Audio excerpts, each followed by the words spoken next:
Crise anglophone, panique à l'hôtel Sawa à Douala. Des coups de feu à l'hôtel Sawa ont créé la panique dans la capitale économique du Cameroun ce lundi 24 septembre. La nouvelle a rapidement fait le tour des réseaux sociaux puis des médias, dans un contexte marqué par des craintes d'attaques terroristes des mouvements sécessionnistes. Dans cet élément, les extraits vidéos et le recoupage des principales sources d'information. L'incident a pour le moins suscité de l'émotion, car il a entraîné le bouclage et le quadrillage de cette zone par les forces de l'ordre, quelques minutes à peine après les faits. Le général de division Sali Mohamedou, commandant la 2e région militaire interarmée et le général de brigade Toungé Elias, commandant la 2e région de gendarmerie sont descendus dans les locaux de l'hôtel Sawa à Douala.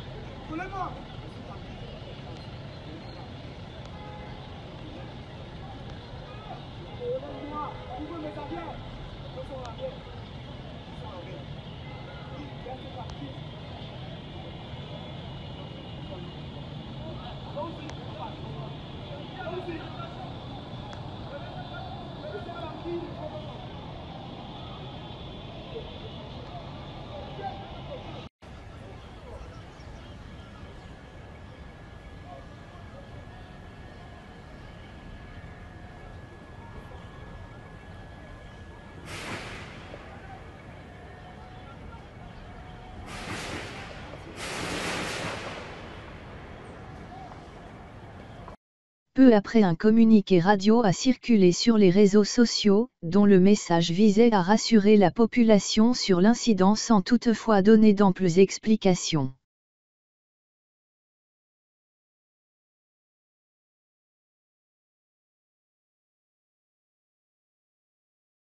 Selon les premiers éléments d'information sur les événements de l'hôtel Sawa, contrairement aux informations diffusées par l'ambassade de France, il ne s'agissait pas de bandits, encore moins de fausses alertes comme le prétend le gouverneur du littoral, mais un incident entre les gardes du corps de Patrick Ekema, maire de Bouéa, et un garde du corps de Franck Biya, fils de Paul Biya.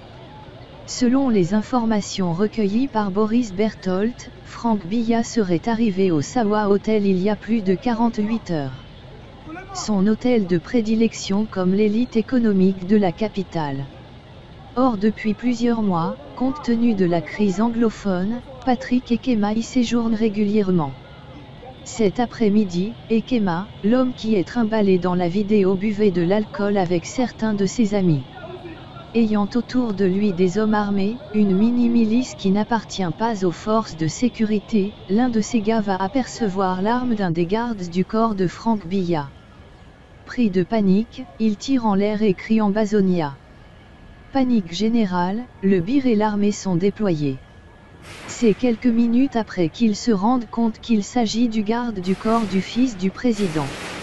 La milice de Ekema a d'abord été embarquée pour être auditionnée. En somme, plus de peur que de mal au final.